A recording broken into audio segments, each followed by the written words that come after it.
네, 한덕수 국무총리 후보자를 비롯한 윤석열 정부 1기 내각 국무위원 후보자 6명에 대한 인사청문회를 시작으로 국회는 본격적인 인사청문 전국에 돌입했습니다. 한 후보자 청문회에서는 공직을 떠난 뒤에 김앤장 고문으로 고액 보수를 받은 것 등을 놓고 여야 공방이 치열하게 벌어졌습니다. 국회 취재기자 연결해 청문회 상황 들어보겠습니다. 조성호 기자.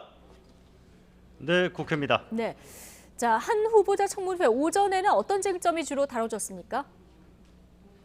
네, 한덕수 후보자 청문회는 오전 10시에 시작했고 지금은 청문위원들의 첫 번째 질의를 마치고 정회된 상태입니다.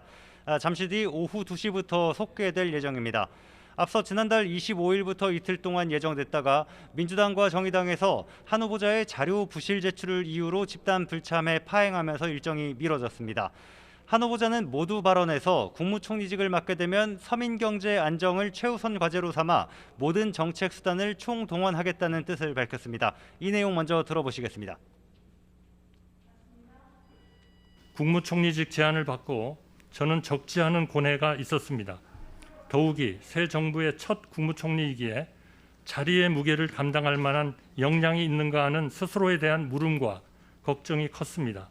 국무총리의 막중한 소임이 주어진다면 국민의 눈높이에 맞는 국민을 위한 행정을 펼쳐나가겠다는 약속을 드립니다. 본격적인 질의가 시작되자 민주당 의원들은 한 후보자가 공직에서 물러난 뒤 김앤장 등의 고문을 맡으면서 받은 고액 보수가 전관 예우라고 비판을 쏟아냈습니다. 들어보시죠. 공직 퇴임 이후에 축제한 재산이 약 43억 원에 달합니다. 정관예우 끝판왕이다. 사실 이런 비판이 있습니다.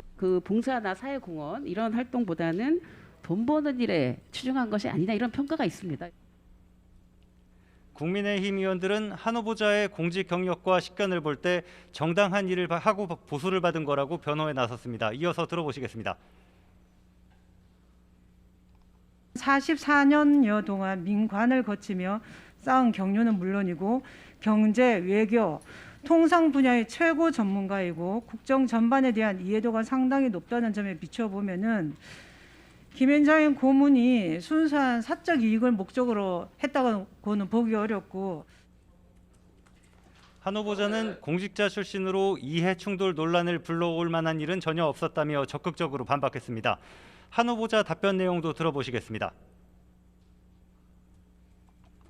전관예우의 개념은 제가 김앤장에 있음으로써 모든 제가 같이 있었던 공무원들이 특정 케이스에 있어서 그것이 옳아서 도와주는 게 아니고 제가 거기에 있기 때문에 도와주는 것이 전관예우라고 저는 생각합니다. 네, 그런 일은 단 한 건도 없었다는 걸 확실하게 알겠습니다. 말씀드립니다. 이 밖에도 청문회에선 한 후보자 부인의 그림 판매 의혹과 한국 정부와 론스타의 국제 투자 분쟁 소송 당시 론스타에 유리한 진술을 했다는 논란 등과 관련한 질의도 이어졌습니다.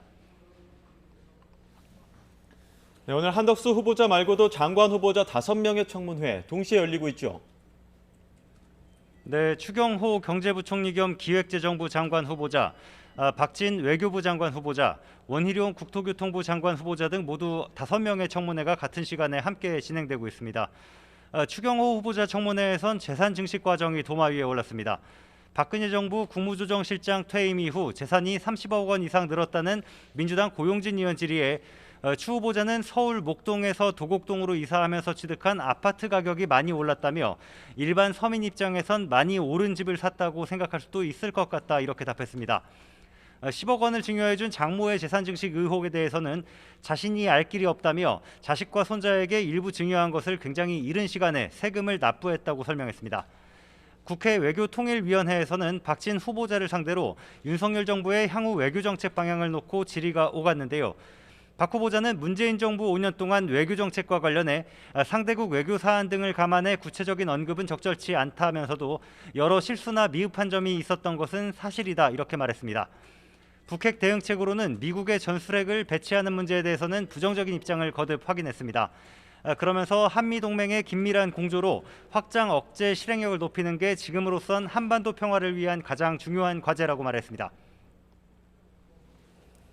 네, 한덕수 후보자는 내일까지 청문회를 마치면 국회 임명 동의를 받아야 하는 상황이고요. 그리고 또 나머지 후보자들에 대한 청문회도 이어지는데 전망은 어떻습니까?